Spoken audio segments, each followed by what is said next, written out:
From Barangaroo Studios, the AusBiz COB is the key stuff you need to know about the day in business and finance. Good afternoon, this is the COB. Great to have your company this afternoon. My name is Kyle Rodder. I'm with Danny Akuye. And Danny, let's take a look at the market straight off the bat because we were looking pretty solid to start the session, almost inexplicably, but that jobs data. It was rattling away this morning. I was quite surprised what was going on. I was thinking, gosh, there's, soft jobs data came out, but in fact, no, it didn't. It actually turned the market in the other direction, didn't it? It was very hot, although as you can see there, the market had turned around 11 o'clock, which was prior to the jobs, but as you can see, at around that 11:30 time, we did get that very hot jobs print, and well, we're starting to ratchet up bets again that maybe the RBA could go in August. So that'll be the speculation, especially over the next week or so heading into CPI data. We'll get into it a little bit more, but that was certainly enough to kind of sap the momentum in the market today. But why would anyone be surprised about the RBA going again? It's really well, most economists think they're going to go again. But anyway, they are data dependent like the Fed. So. Yeah, well, we had sort of a 25% chance baked into the rates curve for August. So I haven't checked that yet. In fact, it won't get updated in terms of the public information that I can access. But that's probably moved up a little bit. We've seen that marginal change. So we'll have to wait and see because I don't have the rates futures in front of me. But I'd say that's probably why we've seen that little bit of a loss of momentum there in equities. But actually, let's get into the three themes now because, more or less that is, well, perhaps the biggest theme for the day in terms of the overall market, which is feeling hot. And you that have is no the jobs idea market. in this studio. Well, it is actually. It is very, very hot in here. So more ways than one. But confessionals, we still have a few coming through, as well as just company results. Telix and Zip were two. We'll get to those in a second. But getting production updates and some stocks moving on fundamental news as well.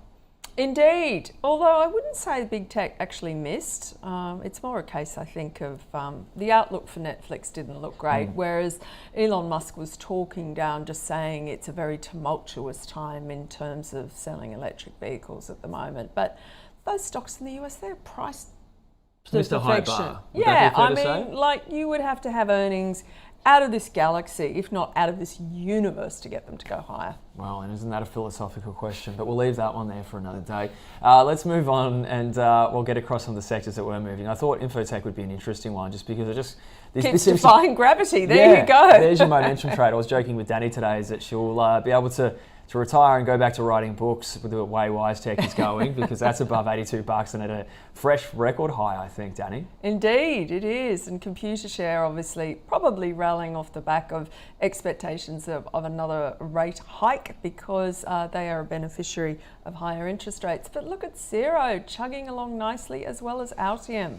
Yeah, certainly. All stocks hitting, well, if not all-time highs in the case of WiseTech. Xero's at a high that I think it could be a year and a half. So it's certainly more than a year. I think it could be close to to 145 at least beforehand. I can't remember. Oh, it was 160 or something at its highs, yeah. but that was end of 2021. Yes, so indeed. Clawing that back, but certainly highest has been in the last year. But let's get to the banks as well. Actually finished higher today.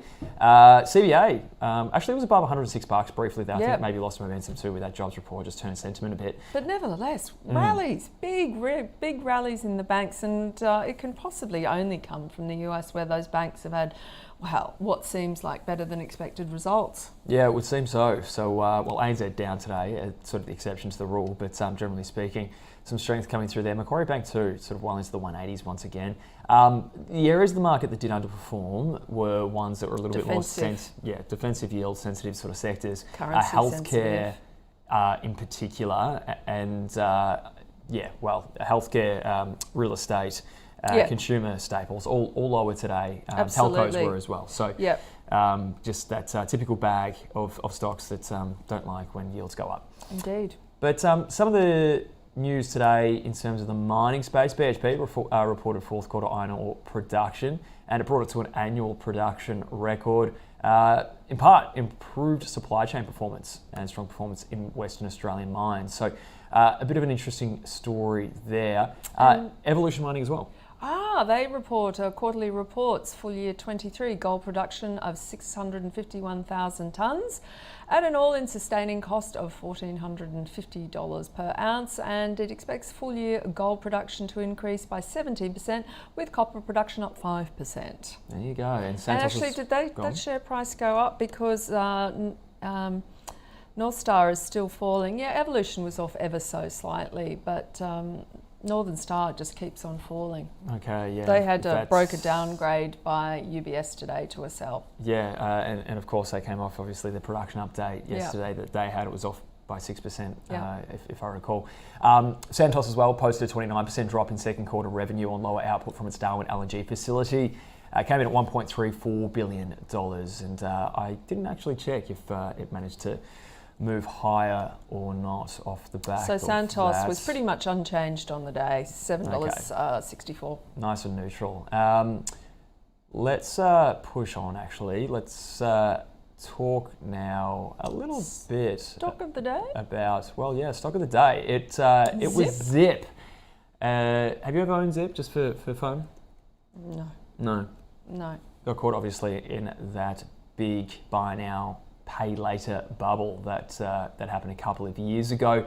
It did report today as well, and the stock was up quite considerably at different stages. It's up about 1.5% today to 44 cents.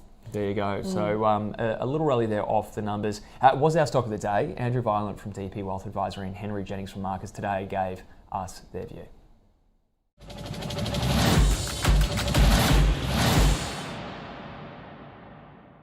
People think this one that there's something there that the market is missing, and I think that for me it is I wouldn't say it's a buy. It is definitely a nibble if you are a speculative investor.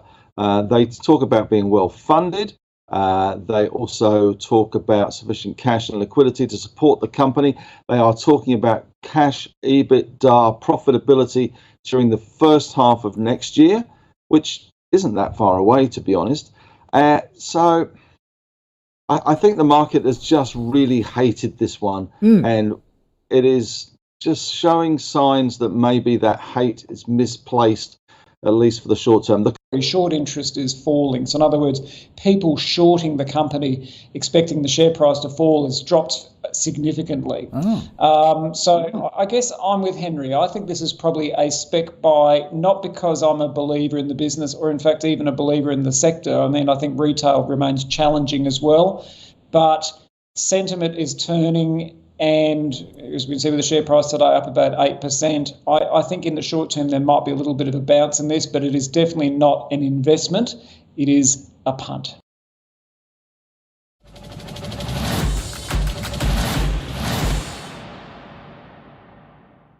So maybe not a ringing endorsement of the business, but punt. A punt, yeah. And we all like a punt from time to time. Oh, exactly. You might have a grand sitting around for some people, and you can just sort of chuck it on, see what happens. I usually find they just go pear-shaped, and you end up with something that you just have to divest down the track. Yeah. Like a thousand never goes anywhere. Well, you know what I mean. It's sort of like Oh, mate. That sounded a bit churlish, so I'll retract that statement.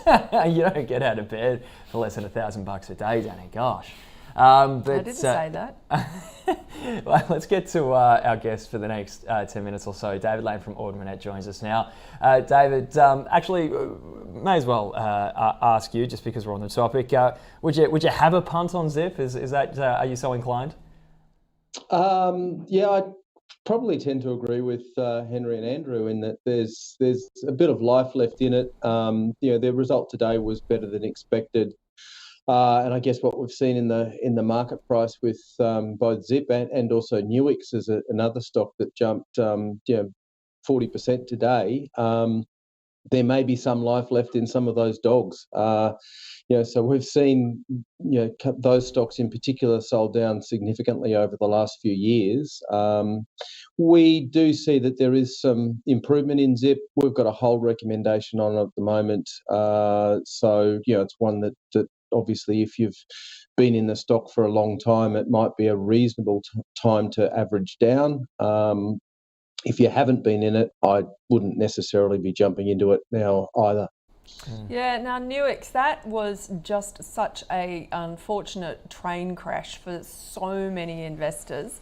And does this mean after their report today that they've looks like they've got annualised contract values that you're citing expected to come in what would appear at the higher end of the range? Is this company really turning around? Can we justify like that 36% price increase that we saw today?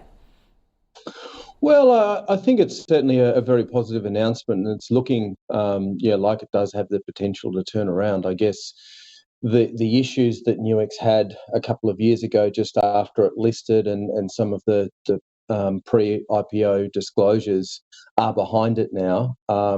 It is actually a good business, and it's part of the contract announcement today was the fact that the ATO has signed contract extension out to 2026. That contract's worth about $6.8 million,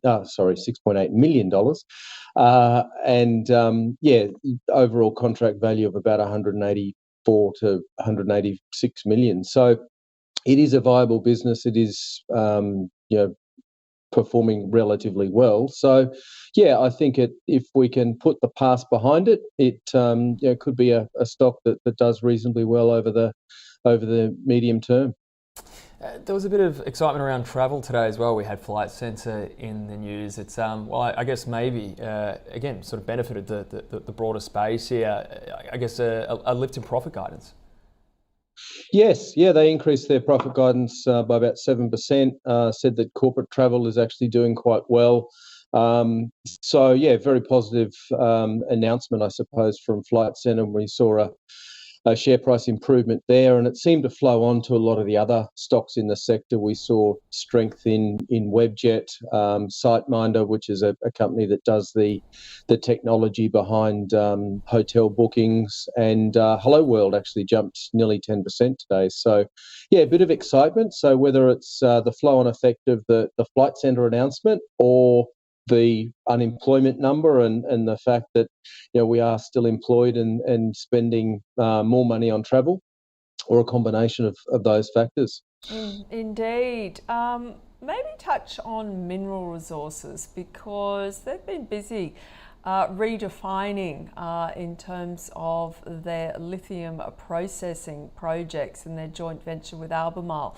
Maybe you can shed some light on that for us, David. Yeah, so we saw a nice bounce in the share price of MinRes today. So they had agreed earlier in the year that they were going to invest into the lithium hydroxide plants in China, along with Albemarle, and also their lithium hydroxide plant in WA.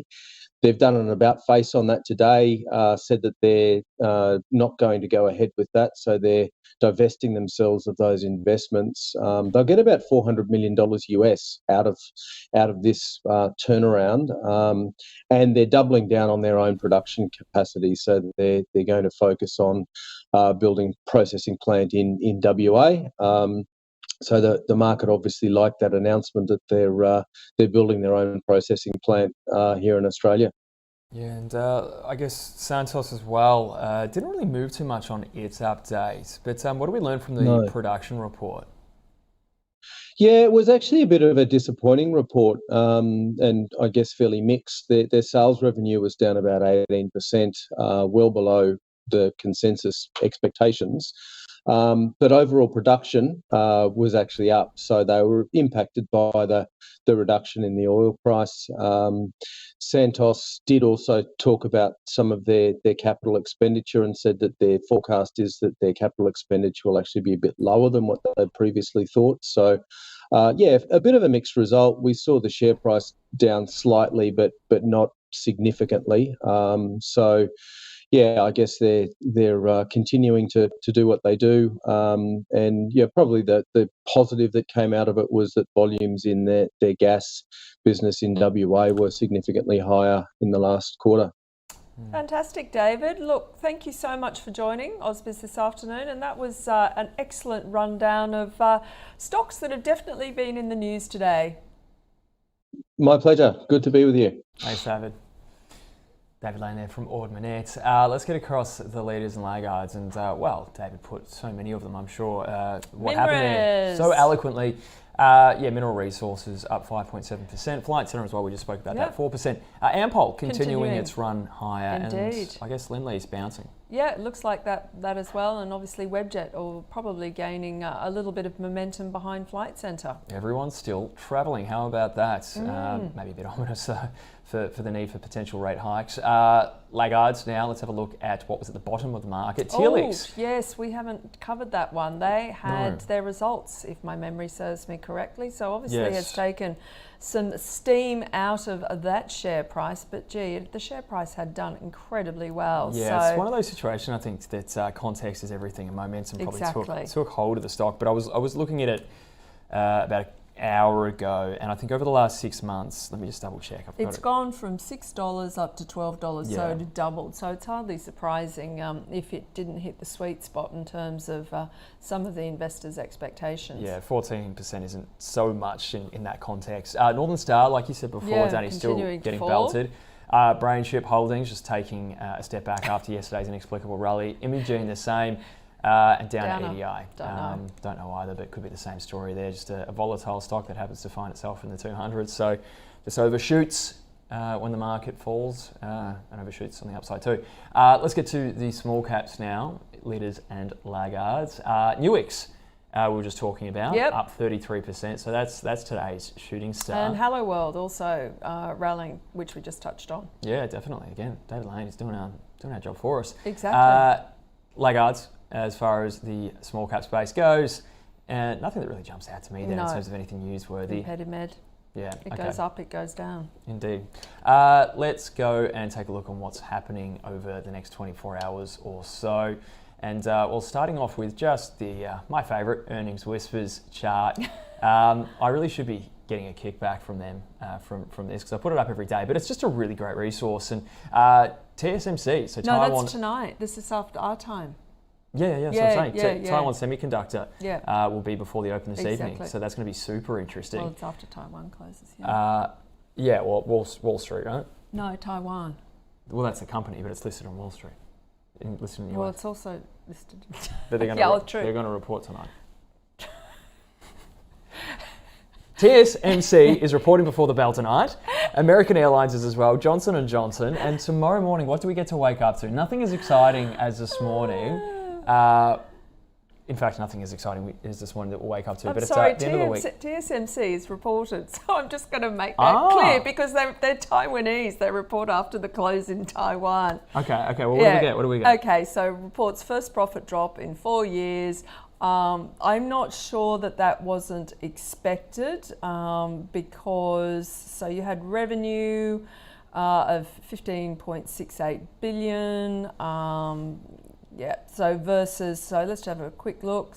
So revenue looks like it's come in slightly better than expected, and net income is also slightly better than expected.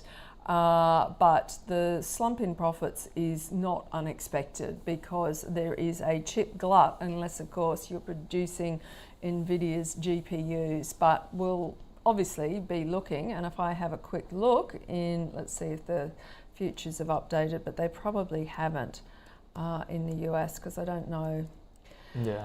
If I did see NASDAQ futures were down, just for what it's worth, after the Tesla and Netflix results. But I humbly apologise, Danny. That's all right. But TSMC did just report, so it will be interesting. Might colour the beginning of tonight's trade. Let's get on to what's happening overnight. To begin with, US Philadelphia Fed Manufacturing Index can be interesting, just as a bit of an indicator of economic activity. A little bit more regional there, but still, it can be sort of symptomatic of the broader economic landscape. German PPI as well, for what it's worth.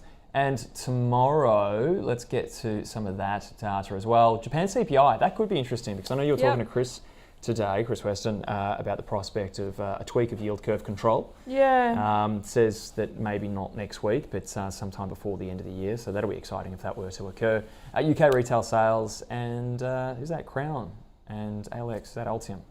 No, that is the toll road operator, I think.